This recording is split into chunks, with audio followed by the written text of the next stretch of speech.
¿Qué tal? Buenas noches, un martes más con ustedes. En esta ocasión, un martes de Semana Santa. Esperemos que estén disfrutando estos días de vacaciones o de trabajo y yo creo que ya mañana esté en una o en otra situación o seguirá o mejorará su vida, sobre todo los que están trabajando que pasarán al miércoles de vacaciones o el jueves de fin de semana largo. Vamos a hablar con un invitado que tenemos aquí, don Mario Fuentes de Starac. Mario, buenas noches, bienvenido. Y con nuestro compañero Adrián Zapata de un tema interesante. Yo creo que ha pasado un tanto desapercibida esta discusión y es una discusión trascendental. Nos referimos al estado, a la situación de la libertad de expresión. Mario, ¿cómo se puede definir la situación actual en el país sobre la libertad? No lo que está viniéndose o lo que pasa, sino partamos de un análisis de cómo estamos.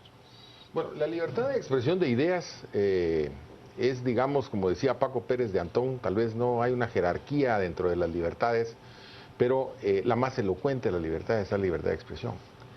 En Guatemala, pues ha habido desde más o menos los años 90 un proceso de fortalecimiento de la libertad de expresión. Sin embargo, todavía hay muchos nubarrones en torno a ella. Por ejemplo, la violencia contra periodistas, la violencia contra medios de comunicación, la intolerancia que se mantiene en niveles bastante fuertes. Es una sociedad pues todavía muy intolerante, no hay una armonía en la diferencia y consecuentemente pues todavía estamos en ese proceso de verdaderamente haya una plenitud, que hay una vigencia absoluta de esta libertad, de un respeto a esta libertad de expresión de ideas. De suerte pues que hay todavía grandes desafíos. Por ejemplo, uno de los grandes desafíos que tenemos es el hecho de que quienes protegen fundamentalmente la libertad de expresión a los periodistas, etcétera, son los tribunales de justicia, porque son los jueces los que finalmente le dan esa protección y es necesario, digamos, ir generando en los jueces esa conciencia de que digamos, de que tanto los periodistas como los jueces son los mejores amigos de la democracia institucional. Y ahí está el gran desafío. No esperamos, ¿verdad?, como digamos, defensores de la libertad de expresión, que venga el Estado a tutelar, ¿verdad?, o a querer defender o a querer controlar el ejercicio de la libertad de expresión, sino que lo que queremos es que los órganos jurisdiccionales, es decir, los tribunales, verdaderamente en los distintos casos que se presentan ante ellos, que sean los que protejan y defiendan esa libertad de expresión.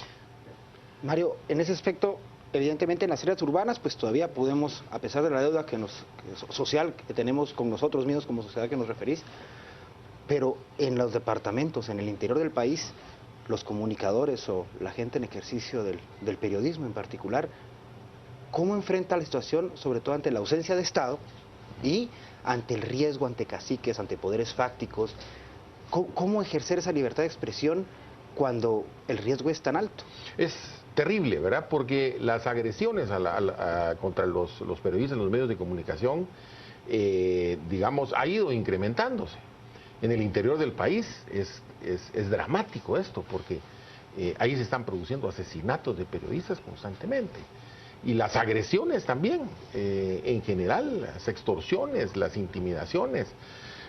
Y esto se ha puesto, digamos, en conocimiento de las autoridades, del Ministerio Público, y sin embargo, la Fiscalía de Libertad de Expresión es una fiscalía todavía muy pobre, que no tiene, digamos, el instrumental adecuado y la capacidad para verdaderamente, digamos, practicar una investigación de estos múltiples e innumerables casos de violaciones a este derecho fundamental de libertad de expresión. Mario, ¿cómo alguien puede pensar, bueno, estamos bien en libertad de expresión, digamos que puede esto ocurrir, con las salvedades que se apuntan en relación con el interior, y que Adrián insiste en ellos, que se pueden compartir, y ahora quieren promover una ley, dicen, bueno, pero es que las radios comunitarias no existen, entonces, ¿cómo manifestar que hay libertad de expresión? Los acuerdos de paz contemplaban este tipo de radios comunitarias y están impulsando una ley de radios comunitarias precisamente sobre la base de hacer o de dar o de otorgar realmente esa libertad de expresión. ¿Cómo balanceas tú esta ley que se quiere proponer, estos comentarios de que las radios comunitarias al no estar perfectamente reguladas, no ofrecen esta libertad y lo que se pactó en los acuerdos de paz. Sí, lo que sucede es que se habla, digamos, en términos generales de lo que son las radios comunitarias, pero para comenzar debemos definir qué son radios comunitarias. Debemos establecer cuáles son el perfil de las radios comunitarias y no venir simple y sencillamente y lanzar una regulación y decir, bueno, las radios comunitarias tal y cual cosa, sino que hay que definir qué son radios comunitarias. Por ejemplo, no son radios comunitarias, por ejemplo, las radios que se dedican a la profesión de determinada fe religiosa, no son radios comunitarias. O las radios en poder de políticos para fines eminentemente de difusión de proyectos o programas políticos, no lo son. Tampoco lo son las radios piratas que clandestinamente están usurpando, digamos, frecuencias radiales legítimas, sino que las radios comunitarias, bueno, pertenecen a una comunidad y la comunidad se va a expresar a través de estas radios comunitarias de manera auténtica, de manera genuina, sin discriminaciones, sin privilegios de ninguna naturaleza. Yo creo que no hay que oponerse como tal a la existencia de las radios comunitarias, pero eso sí, hay que definir qué son radios comunitarias y establecer claramente cuál va a ser el marco de acción, el espacio que van a tener estas radios comunitarias dentro de la comunidad guatemalteca. Mario, retomando un poco tu primera intervención, ya entendiendo que el mejor amigo para el respeto al derecho a la libre emisión del pensamiento, pues finalmente es un juez, en aras de que las cuestiones no quedaran impunes, los hechos deleznables que pudieran darse.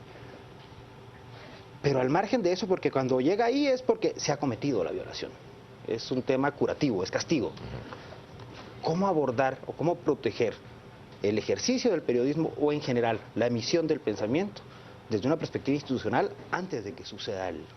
No, sin duda el Estado, digamos, tiene la obligación de proteger la libertad de expresión, la libertad de prensa, así como también tiene la obligación de proteger los más derechos fundamentales individuales. O sea, el Estado lo establece la Constitución, ¿verdad? Está a cargo de la protección de la persona humana y de sus circunstancias.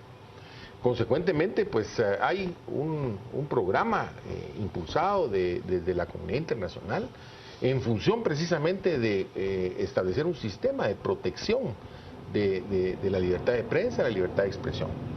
Ahora, este programa debe ser, digamos, con la participación de todos los periodistas activos, de los medios de comunicación, precisamente con el propósito de que haya una suerte, digamos, de insumos de todos, ¿verdad?, en función precisamente de que este sistema funcione.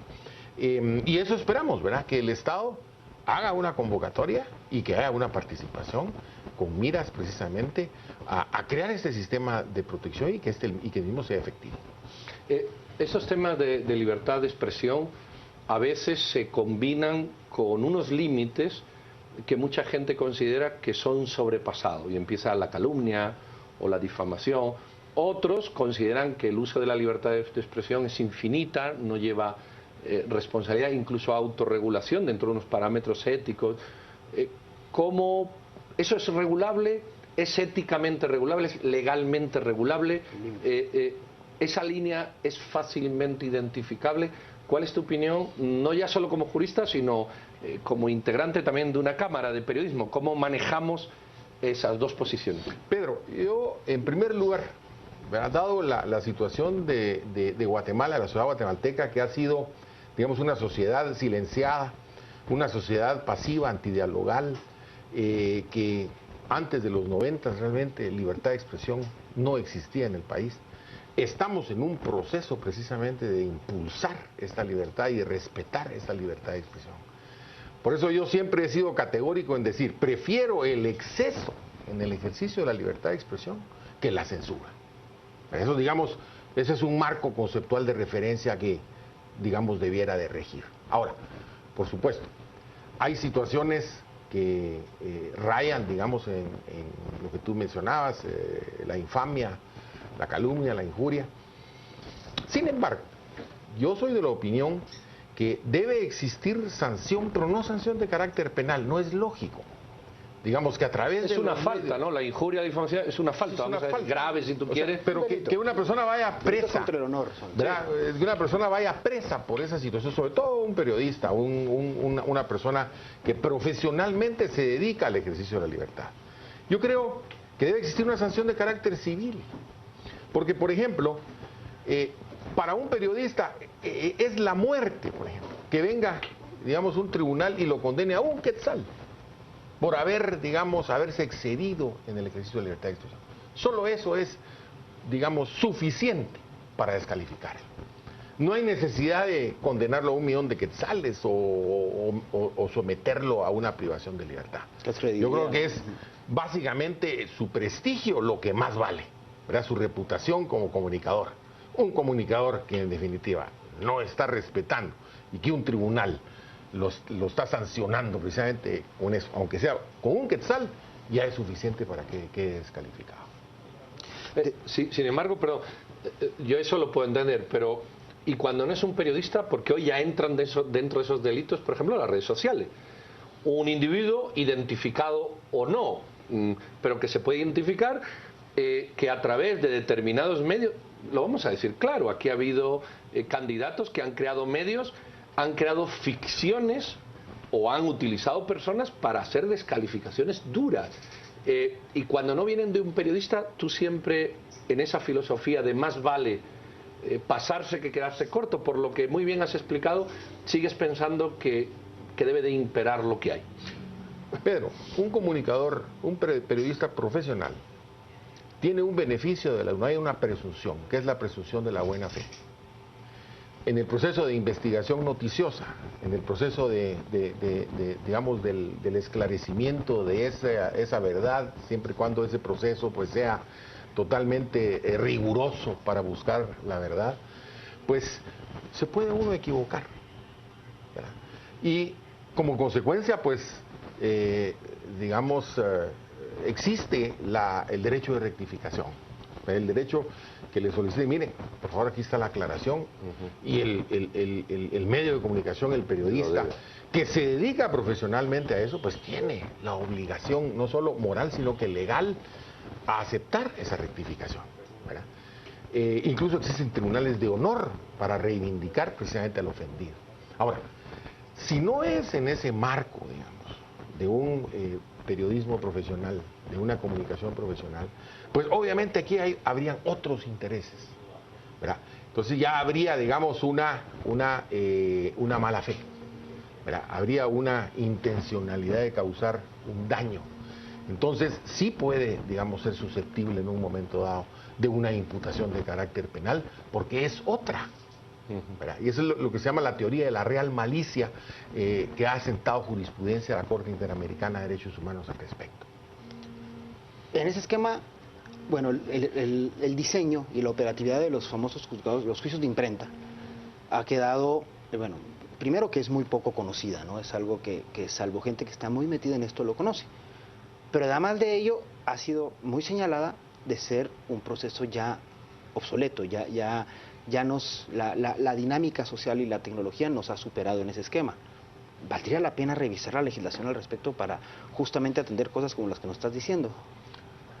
Yo creo que sí se puede, digamos, actualizar la legislación. A mí la preocupación que tengo es que mientras no haya una representación genuina en el Congreso de la República de la ciudadanía, miren lo que pasa con las distintas leyes que se están emitiendo, pues leyes que no se respetan ni siquiera el debido proceso legislativo, ¿verdad? Y entonces, pues a mí me da mucho temor de que una libertad, digamos, como la libertad de expresión de ideas que ha funcionado, ¿verdad? Que está, digamos, vibrante, que está oxigenando a la sociedad guatemalteca, que vaya, digamos, a presentarse, digamos, una oveja al Congreso de la República en función de que la legislación mejore y que vaya a salir un cerdo, ¿verdad? Entonces, y que vaya a restringir precisamente la libertad de expresión. Consecuentemente, pues yo no me siento cómodo con que un Congreso como el que tenemos vaya a reformar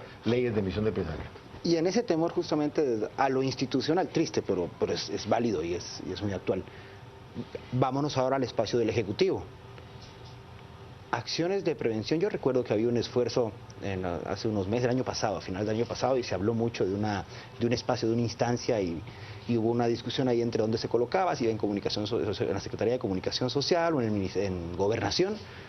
Finalmente, este gobierno ha tomado cartas en el asunto, se ha incentivado este espacio para que pueda generarse una participación más diversa de toda la gente involucrada en los temas de comunicación de este país, o simplemente fue llamada de tusa, se quedó muerto, y además en el contexto de la visita del relator, ¿no se reactivó esto? Bueno, digamos en este gobierno como tal es un gobierno muy joven, ¿verdad? Y yo diría que todavía no ha, digamos, tomado, digamos, las riendas de todos los temas. El gobierno anterior definitivamente no lo hizo. Más bien generó espacios totalmente de exclusión, excluyentes, ¿verdad? Que no le dieron participación precisamente a los periodistas activos, a los medios de comunicación, y que se pretendió, digamos, a través de, digamos, estructuras bastante alejadas de la transparencia, que empezaran a esbozar, digamos, un programa de protección del periodista. Yo creo que de aquí en adelante esperamos que este gobierno retome el tema y que haga un planteamiento altamente participativo. Yo quería retomar uno de los puntos, la protección al periodista. Ha habido intentos formales, ha habido intentos informales, es decir, ha habido asociaciones de periodistas que lo han sacado, ha habido el año pasado intentos cerrados del Ministerio de Gobernación con algunos interlocutores, entre lo teórico y lo real. Punto número uno, ¿hay algo teórico siquiera para protección de periodistas? Y lo segundo es lo real. ¿Existe realmente en la práctica algo para protección de periodistas? Y ahí la observación que hizo Adrián, sobre todo en el interior, que es donde realmente hay una dureza fuerte, porque allí hay absolutamente una soledad del que ejerce el periodismo. Ojalá fuera tierra de nadie, pero es tierra de alguien, ¿no? Es tierra de alguien. Entre lo teórico y lo práctico. Lo práctico, Pedro. No hay un vacío institucional, como el que decía Adrián. Realmente la judicatura tiene una cobertura muy reducida en el interior, el Ministerio Público, las distintas instituciones del sector público. Realmente hay un vacío de Estado en el interior de la República. Y esto es lo más grave, porque como yo decía al principio, los jueces son los que más deben incidir en la protección de los periodistas y de los medios, y no tanto el gobierno como tal, porque el gobierno siempre tiene la tentación de caer en el control. ¿Verdad? Yo me recuerdo cuando se emitió la ley actual de colegiación profesional obligatoria, se pretendía que se colegiaran a los periodistas y a los comunicadores. Sin embargo, yo presenté una acción de inconstitucionalidad en donde claramente se excluyó a los periodistas y a los medios de comunicación, o a los comunicadores más bien, a que se colegiaran, ¿verdad? Porque el colegio tiene por, digamos, tarea principal el control del ejercicio profesional. Imaginemos el Estado, Pedro, en control del ejercicio profesional del periodismo y de la comunicación. Eso es totalmente un contrasentido. Gracias. Entonces, a mí me preocupa, ¿verdad?, cuando no hay una participación, ¿verdad?, de todos los periodistas en las decisiones que les incumben a ellos, porque hay ahí un germen, ese germen de control estatal. Y ese germen de control estatal no hay que dejarlo crecer nunca. Es evidente que el atentado sería justamente contra lo que en esencia es la libertad de expresión. Sin embargo, ¿cómo quedaría en ese esquema? O no termino de entender yo en este ejemplo que colocabas. El control estatal sería directo en el caso de la colegiación, pero no sería un ente integrado por justamente los gremios, como se da en otros colegios profesionales. ¿O dónde estaría ahí el control institucional o estatal que nos referís? Es que, digamos, la colegiación profesional obligatoria, su misión principal es el control del ejercicio profesional por parte del Estado, a través de los colegios profesionales. Entonces, claro, hay profesiones que sí ameritan un control estatal. Por ejemplo, la abogacía, el notariado, la medicina, la ingeniería, ¿verdad?, la contaduría pública de auditoría, ¿verdad? Hay, digamos, una razón de ser de ese control por parte del Estado a través de los colegios profesionales. Pero además del desarrollo gremial, que eso puede hacer a través de una asociación cualquiera, no necesariamente de un colegio, pero colegiación de comunicadores y periodistas. Eso implica un control del ejercicio. Imagínate tú, por el hecho de que yo tengo que colegiarme en un colegio de comunicadores, y que, porque yo me expresé de tal o cual manera, me van a sentar en un tribunal de honor y que me puedan suspender en mi ejercicio profesional, por favor. Pero a ver, pero no sería un juicio entre pares, justamente, porque entendería yo que entonces en el ejercicio de la profesión bajo esta tesis no habría un control hacia el honor, el comportamiento moral y ético que refería Pedro hace un rato, que debe de haberlo, ¿no? Finalmente, este control es un control social y gremial.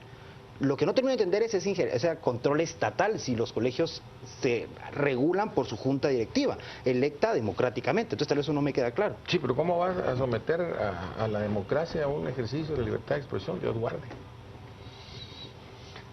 ¿Tú crees que todavía hay espacio en estos temas para una discusión mayor? Por ejemplo, los nuevos medios. La libertad de expresión a través de los nuevos medios, donde cualquiera hace uso del ejercicio periodístico, o puede hacerlo, difundiendo de mil maneras. Aquí, por ejemplo, no sé, la colegiación estaría aparte. Cualquiera crea una página, ¿no? Cualquiera se dedica y pone un medio virtual él mismo y se dedica a eso y puede tener mucho éxito. ¿Hay espacio para más? Estos medios están incorporados a la filosofía jurídica vigente. Mucha gente piensa, bueno, aquí se puede decir cualquier cosa, que no pasa nada. Sin embargo, aquí en televisión no se puede decir cualquier cosa porque sí pasa algo.